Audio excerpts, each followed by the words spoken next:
Cher public, nous vous invitons à prendre place confortablement et à fermer la sonnerie de votre téléphone cellulaire. En cas d'incident, veuillez repérer les sorties de secours les plus près de vous. Bon divertissement. 1, 2, 1, 2. OK, c'est bon, on peut y aller. Sophie Durocher. Elle met en scène les arts, la culture et la société.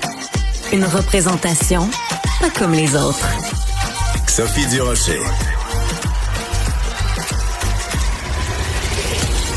Bonjour tout le monde, j'espère que vous allez bien, j'espère que vous avez passé une bonne fin de semaine. En tout cas, j'espère que vous avez passé une meilleure fin de semaine que mon amie et collaboratrice Cybèle Olivier, qui habituellement est avec moi tous les jours. Je me perds dans ses beaux grands yeux, on a une complicité du tonnerre de Dieu, mais là, il lui est arrivé un petit souci de santé en fin de semaine, donc ce qui explique son absence aujourd'hui. Je sais que vous l'aimez, Cybèle, je sais que son absence va vous manquer aujourd'hui, donc très bientôt. D'abord, on commence par lui souhaiter un prompt rétablissement. Je vous rassure, hein, elle est pas...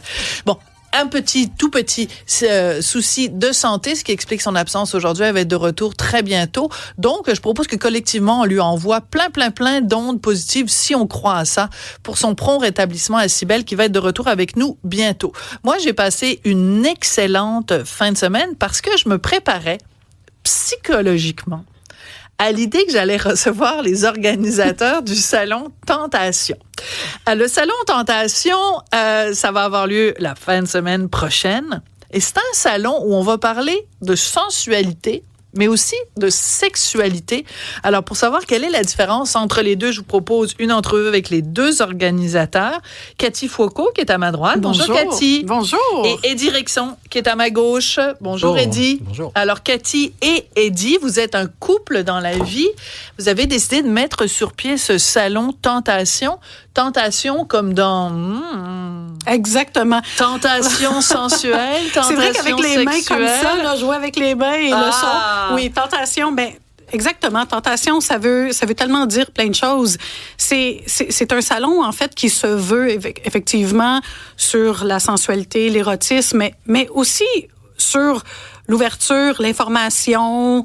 C'est vraiment un projet qui touche beaucoup de facettes de la sensualité et éventuellement aussi de l'érotisme. Oui. Alors, pourquoi utiliser le mot sensualité et pas sexualité? Parce que c'est trop rentre dedans, là, c'est le cas de le dire? C'est parce que je pense que les deux se portent très bien, sauf que je trouve que en disant sensualité, en fait, ça fait moins peur. Ah! Ça fait moins peur. Ça, c'est intéressant. Oui, absolument. Donc, ça veut dire, Eddie, qu'en 2025, le mot sexualité, sexe, ça fait encore peur. Pourtant, on a l'impression que la sexualité est partout, qu'il n'y a plus de tabou, que tout le monde est super open, tout le monde est ouvert en wait down, puis ça passe par là. Oui, c'est vrai. Mais par contre, le fait d'avoir adouci un petit peu, puis nous, vraiment, avec Cathy, ce qu'on a vraiment voulu, c'est mettre l'accent sur la pédagogie. Oui. Donc oui, sexualité, mais oui, mais il y a la pédagogie avant ça. Puis donc, c'est quelque chose qui touche tout le monde. Et puis nous, quand on a décidé de faire ce projet, on est allé rencontrer plein de milieux, des gens qu'on ne connaissait pas, des milieux qui nous ont ouvert leurs portes et puis qui nous ont expliqué la façon dont ils voyaient la sensualité, la sexualité. Puis c'était extrêmement intéressant parce qu'on a reçu beaucoup, vraiment. On a appris beaucoup, puis avec Cathy, on s'est dit, ce qu'on veut faire maintenant, c'est rendre. Ouais. C'est rendre ce qu'on nous a donné et de dire, waouh, c'est pas sexualité de dire un donjon, c'est un endroit avec juste aucune règle. Non, c'est super structuré, les gens sont charmants. Il n'y a pas d'alcool dans ces endroits. C'est vraiment drôle. Donc en fait, on s'est fait expliquer tout ça. Donc c'est un peu pour adoucir les angles pour qu'on puisse... démystifier. Donc, moi, je suis très contente parce que je m'étais mis plein de notes. Je me suis dit, il faut absolument que je leur parle du donjon. Parce qu'il va y avoir un salon, donc, au Salon de la Tentation qui va être organisé dans le Grand Quai du Port de Montréal en fin de semaine, 14, 15, 16. Il va y avoir un donjon. Mais je me disais, comment j'aborde la question avec eux? Ça fait 2 minutes qu'on est dans l'entrevue avec Eddie et déjà, ils parlent du donjon. Alors, Cathy, je me tourne vers vous. Oui. Parce qu'habituellement, mettons, je vais au salon de l'auto, tu sais. Je me dis, OK, moi, j'aime les vroom vroom. C'est pas mon cas, mais mettons, au salon de l'auto, il y a des vroom vroom, je vais pouvoir regarder les voitures de Luc Poirier, mais là, je vais au salon Tentation, puis là, il y a un donjon. Je me dis, oh boy, c'est pas un endroit où j'amène à moins de 18 ans, là. Non, définitivement pas. D'accord. Donc, c'est interdit au moins de 18 ans. Absolument, c'est 18 ans et plus. Mais quoi, vous allez avoir une démonstration, on va avoir des gens se fouetter? En fait, le but ultime, c'est notre mot d'ordre, c'est l'information, mais au 101. D'accord. Donc, les exposants, exemple, comme le Donjon Opale, savent très bien que ça s'adresse aux gens d'un niveau 101. Parce que c'est vraiment pour démystifier le BDSM. Et nous, on nous a tout expliqué et on s'est dit, waouh, c'est exactement ce qu'on veut. On veut montrer aux gens qu'est-ce qui arrive dans les donjons. Ça a l'air tellement glauque, mais ça l'est pas du tout. Comme Eddy l'explique, c'est tellement structuré et c'est ça qu'on veut montrer. C'est comme les cochoncetés pour les nuls. Ben, cochonceté, c'est peut-être un peu non, mais c'est parce que moi, je fais des blagues. Mais donc, c'est se faire fouetter pour les nuls. Fouette-moi 101. Fouette-moi 101. J'adore ça. Et on salue tous les gens qui nous écoutent. Parce que donc, le donjon, vous avez dit, c'est pour démystifier BDSM. Alors, on va commencer par la base. Quoique, depuis, évidemment, 50 nuances de degrés, oui. Tout le monde sait un petit peu, mais on va reprendre quand même les lettres une après les autres. Donc, c'est bondage, domination, sadomasochisme. Exact. D'accord? Donc, il y a des gens qui aiment se faire attacher, dominer, sado, maso. C'est quand même assez particulier parce que, je le disais tout à l'heure, il va y avoir, mettons, le salon de la caravane, il va y avoir le salon de l'auto, il va y avoir le salon de la mariée. Puis, entre les deux, il y a le salon du... quels sont les meilleurs... Ben, c'est vraiment très drôle parce que nous, on est toujours là-dedans. Oui. Hein? On est toujours dans cet univers-là. Parce que vous organisez le salon ou parce que... Est-ce que je peux vous poser la question d'abord? Est-ce que c'est quelque chose que vous pratiquez dans votre vie de couple? Nous, en fait, ce qu'on veut, c'est montrer aux gens que c'est une possibilité d'ajouter ça dans leur couple, si ça leur intéresse. Une façon formidable de ne pas répondre à ma question. Mais vous pouvez aussi dire, Cathy, c'est pas de vos affaires, Sophie. Non, je n'irai pas jusque-là. Ce que je voudrais, par contre, c'est de laisser le doute et de dire aux gens, je me demande si eux, ils font ça. Ça m'intéresse parce que, effectivement, ça regarde personne. Mais j'aime bien le doute planer, moi. Ça me plaît. D'accord. Alors, je peux vous dire, peut-être que Cathy et Eddy le font. Je peux vous dire que chez les Durocher-Martineau, c'est non. Il n'y a pas de donjon qui se passe. Il n'y a pas d'affaires comme ça. Et d'ailleurs, vous allez aussi avoir un espace libertin exclusif. Absolument. Je vous le dis tout de suite. J'espère que Richard écoute. Et je le dis, chez les Durocher-Martineau, on fait pas ça, ces affaires-là. Par contre, ça m'intéresse. Ah, mais c'est très intéressant. Ça m'intéresse de répondre à vos questions. Donc, comment on fait pour créer dans un salon, parce que quand même, les gens vont payer, les gens vont rentrer, il va y avoir vraiment un espace libertin. Donc, qui dit libertin dit échangisme. Va-tu y avoir des gens qui vont faire de l'échangisme c'est justement sur place? Ça. C'est très intéressant que tu abordes. On peut se tutoyer. Oui, on se tutoie. C'est très intéressant parce qu'on parlait justement ce week-end avec un des copropriétaires de l'Orage, qui est un des 2 clubs échangistes qui seront au salon. Et lui m'expliquait un peu le spectre de l'échangisme et du libertinage. Et c'est tellement intéressant parce que c'est pas ce qu'on croit, en fait. Et toutes ces questions-là vont pouvoir être répondues parce que non seulement ils ont un espace, parce que les 2 clubs principaux libertins à Montréal, donc le Club L et l'Orage, ont un espace commun. Donc, ils se sont vraiment joints pour vraiment avoir un espèce de grand kiosque avec les deux clubs. Et en plus, feront une conférence pour justement démystifier qu'est-ce que le libertinage. Okay. Donc, en fait, c'est un endroit où on va pouvoir aller, le Salon Tentation, pour poser toutes les questions qui nous passent par la tête et avoir le plus de réponses possible. Et c'est sûr que quand on parle de sexualité, puis qu'on parle de ça, puis ça, on a toujours un petit sourire, puis on trouve ça drôle, puis on fait des blagues, tout ça, mais il reste que la sexualité, c'est comme... On serait pas là s'il n'avait pas, comme disait Yvon... Non, mais tu sais, c'est Hugo, ça fait rire Hugo Veilleux, mais tu sais, la fameuse chanson de Yvon Deschamps, les fesses, s'il n'avait pas, on serait pas là. Fait que c'est sûr que nos parents ont joué aux fesses, puis nous, on joue aux fesses. Non, pas les miens. Fait des enfants. Tes parents, ils ont pas joué aux fesses. Pas les miens. D'accord. Donc, alors, il y a cet espace. Donc, il y a un donjon. Il y a un espace libertin. Il y a aussi une dame qui va parler de cyber-érotisme. Oui. Alors, Eddie, expliquez-nous un peu, c'est quoi le cyber-érotisme? C'est évidemment bien plus que juste regarder de la porn, mettons. Oui, là, c'est en fait, quand on a eu l'idée de faire le salon, on a fait beaucoup de recherches avec Cathy et on est tombé sur une sexologue française qui s'appelle Kathleen Smooth, qui a développé un système de réalité virtuelle, mais pour les couples. Donc, elle s'en sert pour raviver le couple. Donc, comme elle nous expliquait, elle a été beaucoup sollicitée par des compagnies qui disent « Ah, on aime ton projet, mais le contenu, on veut mettre quelque chose de plus pornographique dedans. » Elle dit non. Elle dit non, moi, c'est un outil. C'est juste un outil. Donc, elle a développé ça. Avec ça, elle a fait des TED Talks avec ça. Donc, c'est vraiment quelqu'un de très, très inspirant. Elle est arrivée en ville il y a quelques jours, donc on l'a rencontrée, elle est vraiment charmante. Elle nous a montré la réalité virtuelle et c'est vraiment cool. Donc c'est quelque chose qu'un couple peut utiliser et puis se dire, on va égayer, on va égayer notre vie de couple. D'accord. Est-ce que c'est, par exemple, une façon pour un couple d'utiliser la réalité virtuelle pour accéder à des fantasmes que on ne ferait pas dans la réalité, mais grâce à la réalité virtuelle, on peut se dire, je sais pas, on fait l'amour à 8 et puis, etc.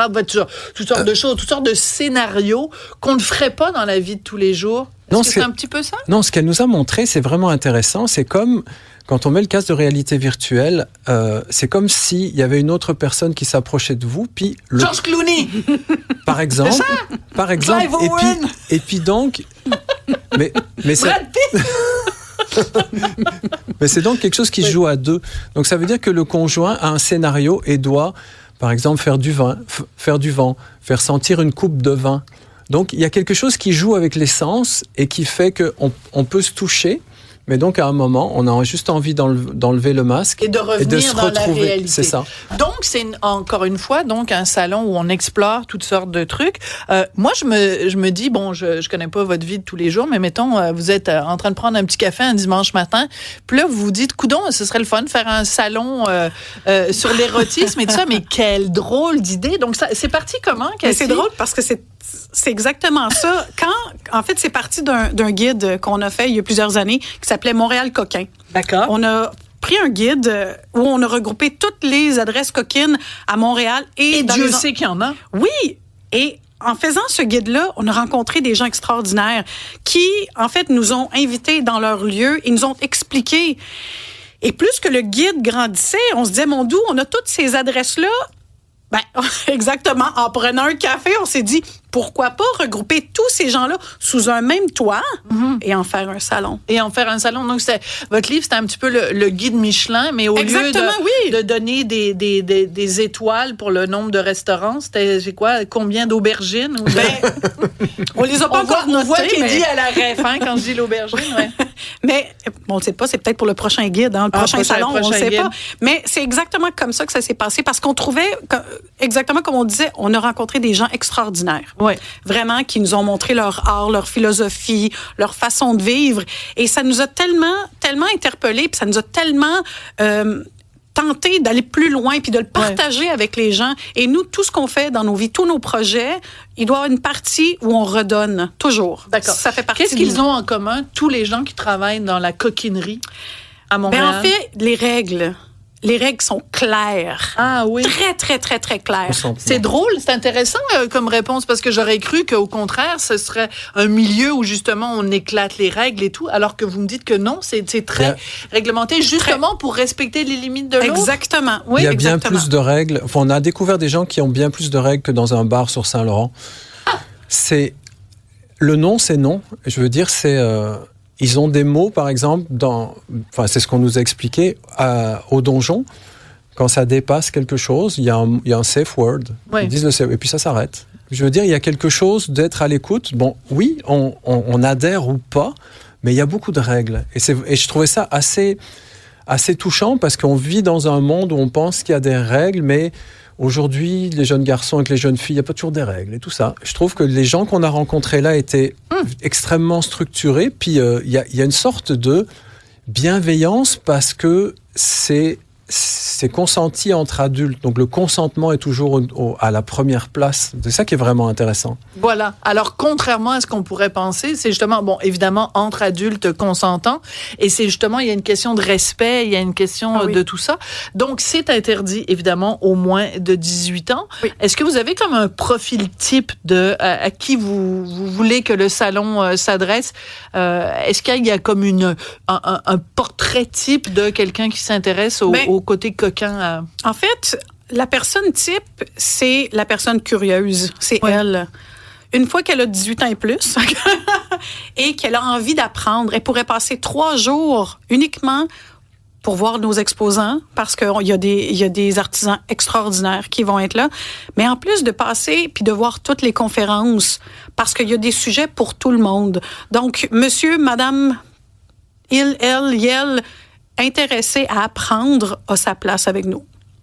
Le kiosque le plus surprenant qu'il va y avoir dans votre salon. Ben oui, c'est évident. Ben oui. C'est le kiosque de Valérie, Vulvet Underground. Ah, ben je l'ai déjà reçu, Vulvet Underground. C'est sûr, oui. Ben oui, alors donc, je le raconte pour ceux qui sont pas au courant, puis vous allez pouvoir retrouver l'entrevue que j'ai fait avec elle.